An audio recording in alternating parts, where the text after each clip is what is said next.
In the previous lecture, we were discussing about the LED and we were talking about the internal quantum efficiency of LED. Now, let us look at how much internally generated power, what fraction of internally generated power comes out of the device.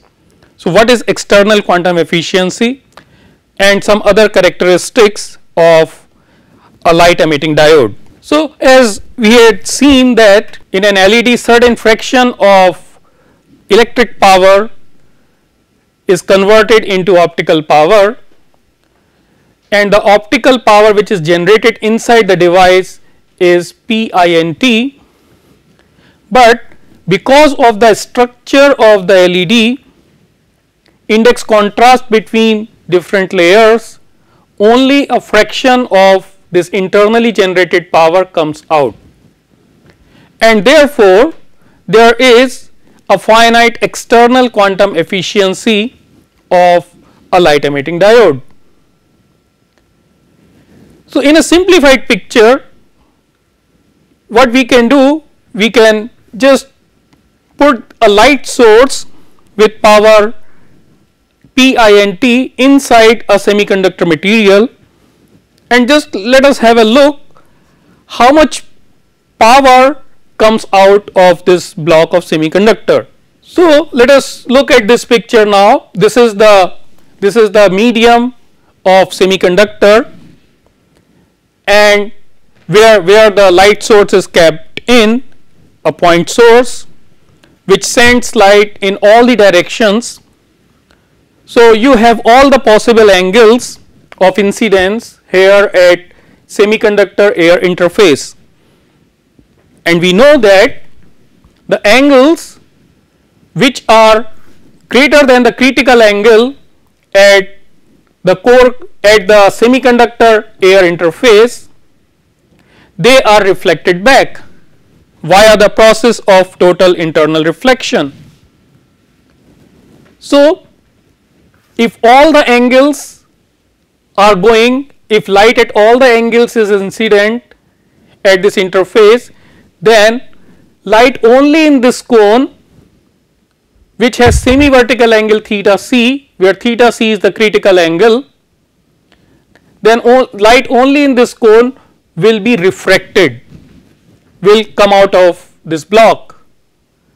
Rest of the light will be totally internally reflected and will come back into the semiconductor material, and this contributes towards finite external quantum efficiency of an LED. So, let us work out what fraction of P in will come out. This fraction eta external can be calculated like this. It is, if I have a transmission coefficient from semiconductor to air for refracted light as T theta, then the light in this cone from 0 to theta c will come out. So, I have this integral 0 to theta c T theta sin theta d theta, and this 2 pi accounts for all the angles in phi direction from 0 to 2 pi. So, this is the fraction of light that comes out, and this is the total light which is incident. So, where I integrated from 0 to pi, where I take into account the incidence at the lower interface also. So, this T theta is Fresnel transmission coefficient, and for simplicity and mathematical convenience, let me approximate it by Fresnel transmission coefficient at normal incidence when theta is equal to 0. I know that at normal incidence, if you have an interface between two media of refractive index n1 and n2, then this fraction of power is transmitted, which is given by 4 times n1 n2 over n1 plus n2 square. Here, if the semiconductor has refractive index n, and here you have air which has refractive index 1. So, you can put N1 is equal to N and N2 is equal to 1, then you simply get the Fresnel transmission coefficient as 4n over n plus 1 square. So, you can put it here and integrate it. Also, I use the fact that sin theta c is 1 over n, which is n2 over n1, n2 is 1, n1 is n. So, sin theta c is 1 over n. So, if I use this also and simplify this, then eta external can be approximated by 1 over n times n plus 1 square. So, this fraction is purely due to index contrast between the semiconductor material and air. How much it is? Of course, it depends upon what is the refractive index of the semiconductor material. If I take a typical value of refractive index of a semiconductor, let us say silicon, then n is equal to 3.5, then eta external would come out to be just 1.4%. So, you imagine that only 1.4% of internally generated power will come out. Let us look at some other characteristics of a light emitting diode, and an important one is PI characteristic. What it is, that if you supply some drive current I to forward bias current I to an LED, then how much power would be generated? Okay. So, to calculate that, what is the output power? I know output power is eta external times P internal, and eta external is 1 over n times n plus 1 square. P internal is eta internal times Hc over E lambda naught I. This we had calculated in the last lecture. Then I can write it down in the form eta internal divided by n times n plus 1 square, and Hc over E I can calculate and write it as 1.24, and a factor of 10 to the power minus 6 is there, which is absorbed in micrometer here, times I. So, this is the output power. I can see that this output power depends upon I. You increase the drive current, you will increase the output power. So, this is how it goes. If I look at this region, then I can define the responsivity of an LED by this. What is responsivity? Responsivity is simply the slope of this. Responsivity of a device is basically response of the device for a given input. Here the response is output power and the input is injection current. So, in this LED I am injecting current and I am getting optical output power. So, this P out over injection current will give me the responsivity. So, from here I can immediately see that this P out over I would be simply eta external times eta internal times 1.24 divided by lambda naught in micrometer, or simply this factor. Let us work out an example. If I have indium gallium arsenide phosphide LED which gives me a wavelength 1310 nanometer, the light of wavelength 1310 nanometer. For this material, the radiative lifetime is 30 nanoseconds and non-radiative lifetime is 100 nanoseconds, and I operate this LED at 35 milliamps current, then if the refractive index of the material is about 3.5, then what would be the output power? I know that output power is eta external times P I N T, which is eta internal divided by n plus 1 square times 1.24 divided by lambda naught in micrometer times I. Then what I need to now calculate is that eta internal is given by tau over tau r, and I know 1 over tau is equal to, if you remember, 1 over tau is equal to 1 over tau r plus 1 over tau n r. So this gives me tau is equal to this, and if I calculate it, it comes out to be 23 nanoseconds. So from here I can get eta internal as 0.77. Now eta internal I have got, rest everything I already have. So if I plug in these numbers, then I will find that P out would be 0.36 milliwatt. What happens if I change the temperature of an LED? If I change the temperature, then I see that the output power will slightly decrease, and this decrease is more prominent in edge emitting light emitting diodes as compared to surface emitting light emitting diodes.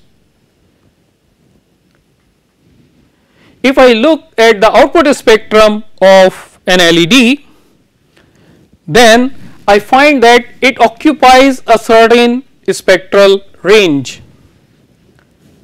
So although I say that it is an LED at 860 nanometer wavelength, but it is not strictly an LED at 860 nanometers.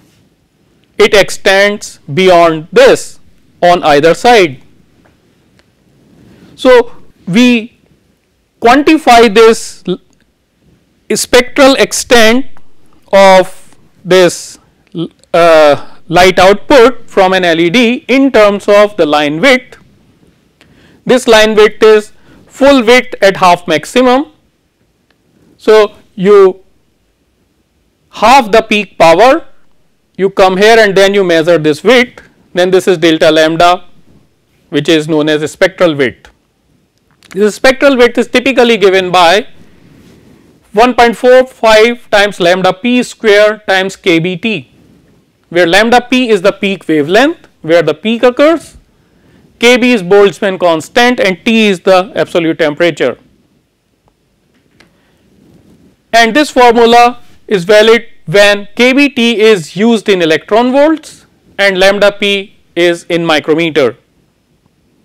So what I find that at room temperature about 30 degrees centigrade, this delta lambda is about 30 nanometer. So an LED has a spectral width of about 30 to 40 nanometers.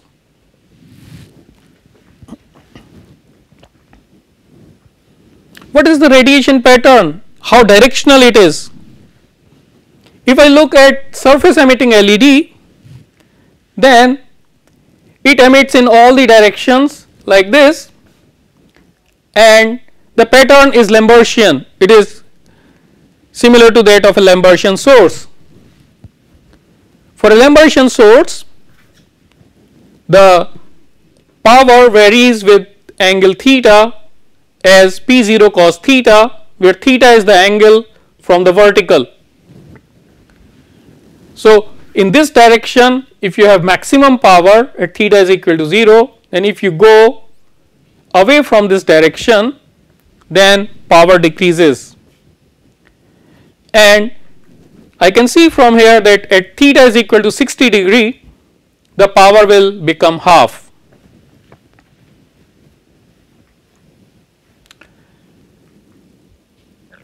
If I look at edge emitting LED, then edge emitting LED is a bit more directional as compared to surface emitting LED. because the light is coming out from this edge. So, where you have certain confinement in one direction. So, here in one direction I have this theta half about 30 degrees, and other direction I have theta half which is about 120 degrees, similar to this. This theta half is the whole angle, okay. However, this is half. So this is the complete angle. It is not the semi-vertical angle. Here it is semi-vertical angle of the cone. So what I see that edge emitting LED is a bit more directional as compared to surface emitting LED. Another very important characteristic of an LED is modulation. After all, I would like to use this LED for optical communication, then I need to modulate the light source. If I look at how does this LED respond to the electric input, then I see that if I apply an electric pulse like this, then it takes certain time because of its inherent capacitance. It will take some time to reach to this high value, and this is 90% level. So, the time in which this optical power will rise to 90% of the maximum, then it is called rise time, TR, and then when the electric input drops down, then again due to the capacitance of an LED, it will not immediately fall down, but it will take certain time to go to the 0, go to the value 0. And if again this is 90%, then this time is called fall time, TF. Now what happens if I modulate it? How do I modulate it? Well, I apply injection current to an LED and I modulate the current, okay. So if the current has this kind of variation, this axis is I, this is I in milliamps, and this is time. So if I varies with time like this, then correspondingly the optical power will vary like this, because this is P out versus I. So if I modulate injection current, I will modulate optical output from an LED. What is the modulation bandwidth? I know that optical power, I have seen that P out of an LED is proportional to I, injection current, while the electric power is proportional to I square. Electric power is basically I square R. So I can define optical 3 dB point and electrical 3 dB point. What do I mean to say? What is the modulation bandwidth? Essentially that you are supplying electric current to an LED and then you increase frequency. When you increase frequency, then the power drops down.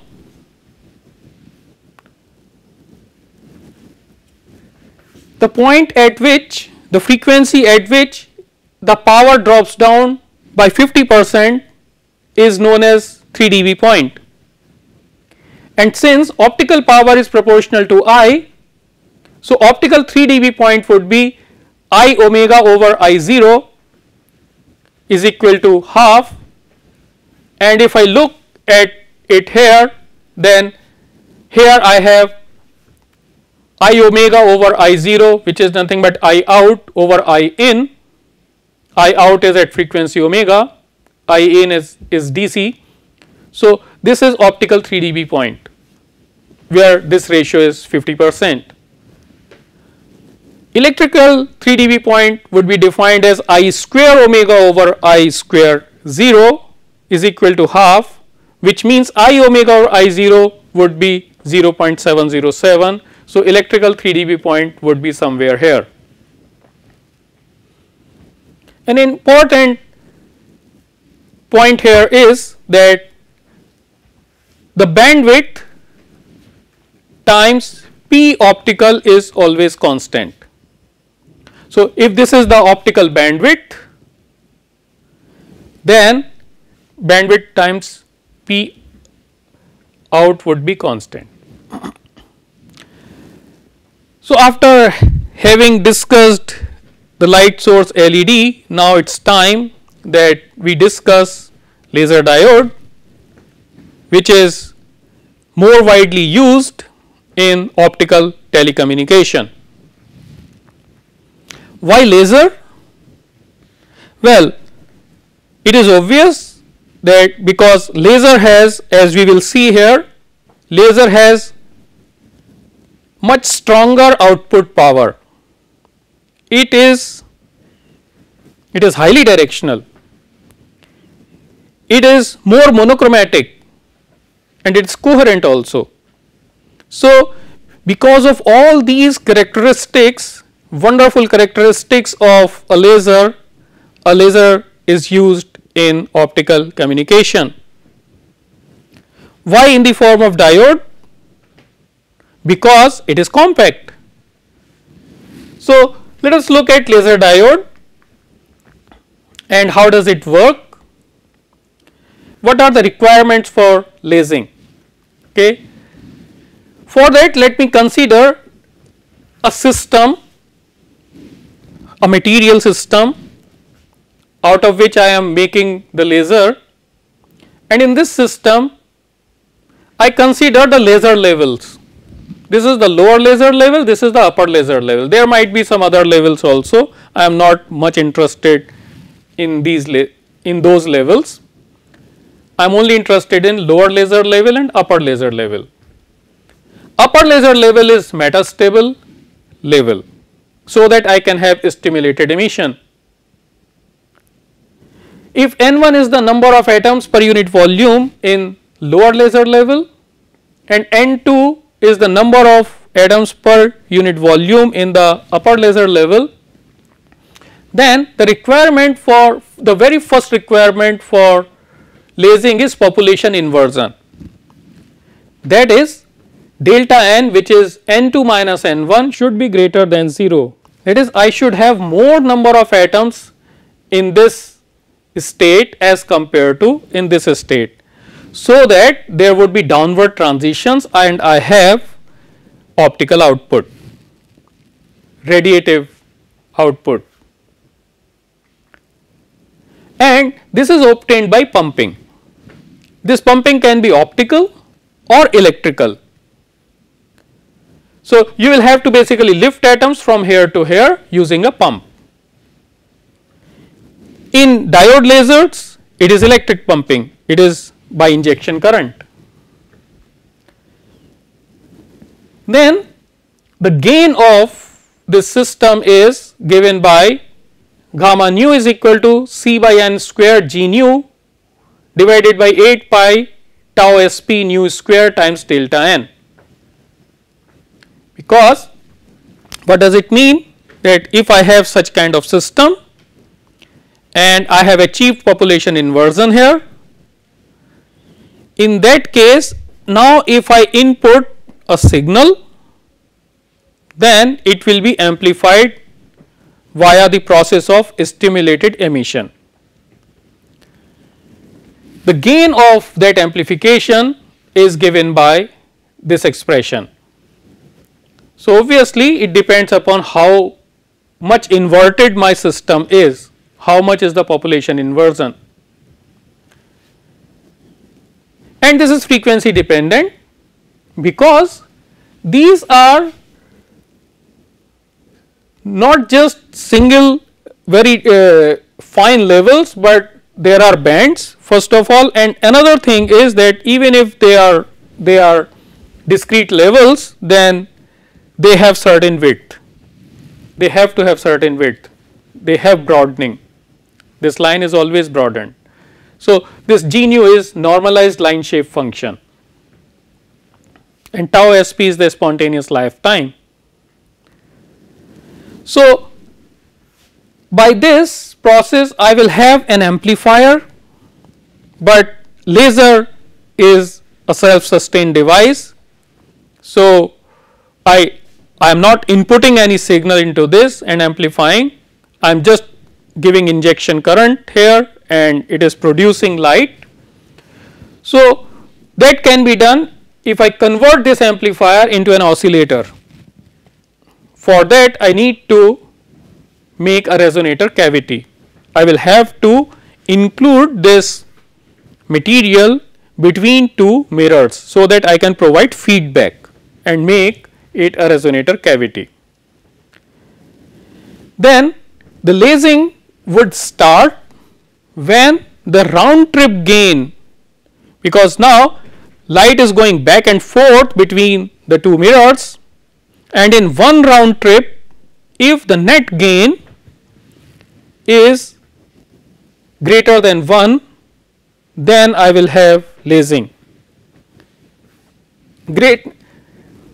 What do I mean by net gain? Because there is gain and also there are losses.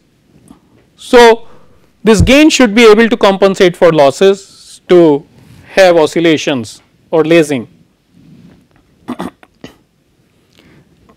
If I look at this gain coefficient, then it looks like this. Its variation with frequency looks like this.